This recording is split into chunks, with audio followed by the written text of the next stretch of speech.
बिस्मिल्लाहिर्रहमानिर्रहीम। आज हम चैप्टर 14 इलेक्ट्रोमैग्नेटिक इंडक्शन के मल्टीपल चॉइस क्वेश्चन सॉल्व करेंगे।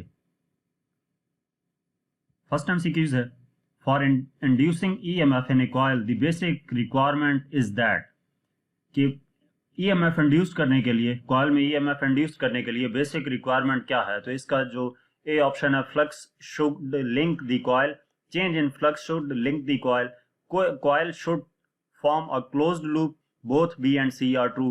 तो इसका जो बी ऑप्शन है, change in flux should link the coil, ये ठीक होगा। और इसकी रीजन क्या है कि हमारे पास जो ई इक्वल होता है वो del phi over del T है। ये चेंज इन फ्लक्स इक्वल है ईएमएफ के, तो चेंज इन फ्लक्स जो है वो लिंक के साथ कॉइल होना चाहिए। तो इससे जो ईएमएफ इंड्यूस्ड होगी वो बेसिक रिक्वायरमेंट है। सेकंड एमसीक्यूज है, when a single turn coil rotates in a uniform magnetic field at uniform speed, the induced EMF will be। जब सिंगल कॉइल रोटेट करती है यूनिफॉर्म मैग्नेटिक फील्ड में uniform speed पे, तो जो EMF induced होगी वो अल्टरनेटिंग होगी।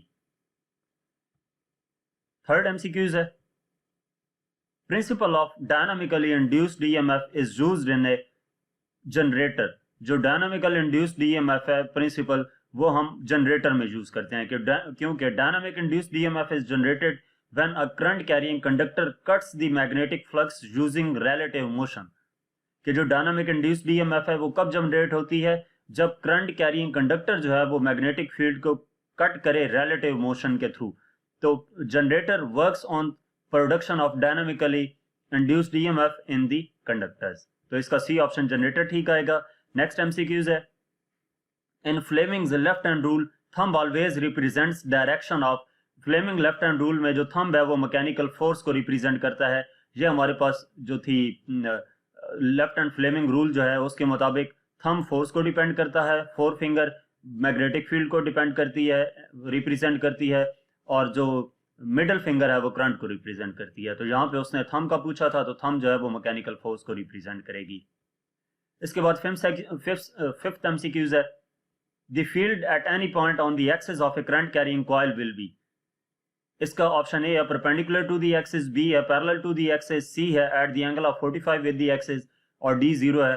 तो इसका पैरेलल टू द एक्सिस जो ऑप्शन है वो ठीक होगा। इसके बाद नेक्स्ट एमसीक्यूज है, when a coil rotated in magnetic field the induced current in it. जो कॉइल रोटेट करती है मैग्नेटिक फील्ड में, तो इंड्यूस्ड करंट जो होता है वो कंटिन्यूअसली चेंज हो रहा होता है। नेक्स्ट एमसीक्यूज है, in AC generator increasing the number of turns in the coil. अगर हम एसी जनरेटर में number of turns of the coil increase कर देंगे तो उससे क्या इफेक्ट पड़ता है, उससे इलेक्ट्रोमोटिव फोर्स जो ईएमएफ है वो इंक्रीज हो जाएगी। 8 एमसीक्यूज है, the device in which induced EMF is statically induced EMF is. वो डिवाइस जिसमें induced EMF statically induced EMF हो उसको हम ट्रांसफार्मर कहते हैं। 9 नंबर एमसीक्यूज है, what is the coefficient of mutual inductance when the magnetic flux changes by 2 into 10 power -2 weber and change in current is 0.01 ampere. कि coefficient of mutual induction क्या होगा जब मैग्नेटिक फ्लक्स चेंज हो रहा है 2 into 10 power -2 weber से, और change in current हमारे पास 0.01 एम्पियर है। यानी कि चेंज इन मैग्नेटिक फ्लक्स हमारे पास जो फार्मूला होगा इसके लिए वो N phi equal to M I होगा। हमने फाइंड क्या करना है, कोएफिशिएंट ऑफ म्यूचुअल इंडक्शन यानी कि एम फाइंड करना है, तो ये एन फाई ओवर आई हो जाएगा। एम इक्वल आ जाएगा, नंबर ऑफ जो कॉइल्स हैं वो हमारे पास 1 है, फाई जो है उसकी वैल्यू जो मैग्नेटिक फ्लक्स था 2 into 10 power -2 है, और करंट की वैल्यू 0.01 है। तो इसको हम सिंप्लीफाई करेंगे तो ये एम आएगा 2 हेनरी। तो इस वजह से ए ऑप्शन ठीक होगा। इसके बाद 10 नंबर एमसीक्यूज है, the induced EMF in a coil is proportional to the magnetic flux through the coil, rate of change of the magnetic flux through the coil, area of the coil and product of magnetic flux and area of the coil। तो इसका जो B option है, rate of change of magnetic flux through the coil, ये ठीक होगा क्योंकि जो E होती है वह डायरेक्टली प्रोपोर्शनल, बेसिकली फार्मूला है E equal to del phi over del T. तो वहां से हम देख सकते हैं कि जो EMF है वो डायरेक्टली प्रोपोर्शनल है rate of change of magnetic flux के। तो इस वजह से बी ऑप्शन इसका ठीक होगा। नेक्स्ट एमसीक्यूज है, in a coil current changes from 2 to 4 ampere in 0.05 second. एक कॉइल है जिसमें करंट चेंज होता है 2 से 4 एम्पेयर तक 0.05 सेकंड में, if the average induced EMF is 8 volt then coefficient of self inductance is, अगर एवरेज इंड्यूस्ड ईएमएफ 8 वोल्ट हो तो कोएफिशिएंट ऑफ सेल्फ इंडक्टेंस क्या होगी, तो वो 0.2 हेनरी होगी। ये कैसे होगी कि हमारे पास फार्मूला है E equal to L del I over del T।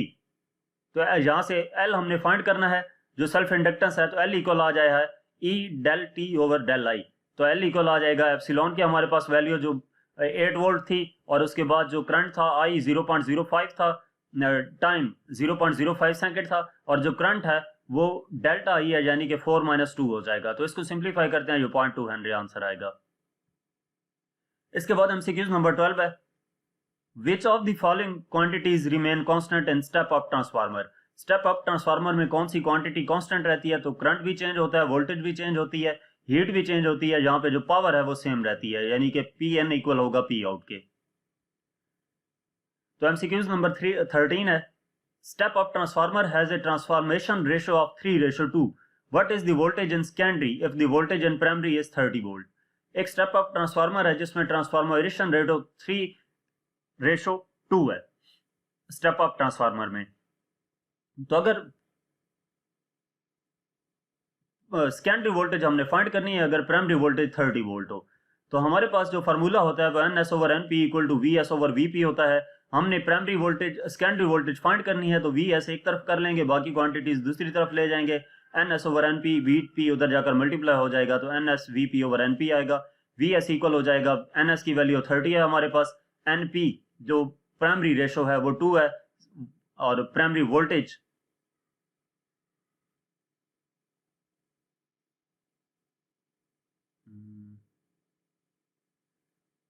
ये हमारे पास बेसिकली हमने सेकेंडरी वोल्टेज फाइंड करनी है, और NS हमारे पास नंबर ऑफ रेशोज, यहाँ पे 3 आएगा, ये 3 आएगा, ये 2 आएगा, और यहाँ पे 30 आएगा। तो इसको सिंप्लीफाई करेंगे तो VS आ जाता है 45 वोल्ट। तो इसका ये ऑप्शन 45 ठीक होगा। इसके बाद नेक्स्ट एमसीक्यूज है, eddy current is produced when. Eddy current कब प्रोड्यूस होता है, तो इसका ऑप्शन ए जो है, a metal is kept in varying magnetic field, ये ठीक होगा। इसकी रीजन क्या है, they can be created when a conductor is moving through a magnetic field.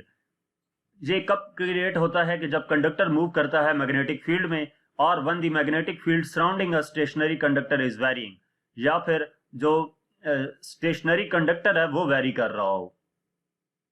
Magnetic field surrounding the stationary conductor is varying, या तो कंडक्टर खुद change हो रहा हो, या फिर जो मैग्नेटिक फील्ड है वो चेंज हो रही हो, तो जो है वो एडी करंट प्रोड्यूस होते हैं। That is anything which results in the conductor experiencing a change in the intensity or direction of a magnetic field can produce eddy currents. तो इसका option A, a metal is kept in varying magnetic field, ये option ठीक होगा। तो यहाँ तक इस chapter के MCQs थे। मजीद किसी भी चैप्टर का कोई भी टॉपिक, कोई भी क्वेश्चन, न्यूमेरिकल MCQs देखने के लिए आप मेरा YouTube चैनल विजिट कर सकते हैं। Thank you.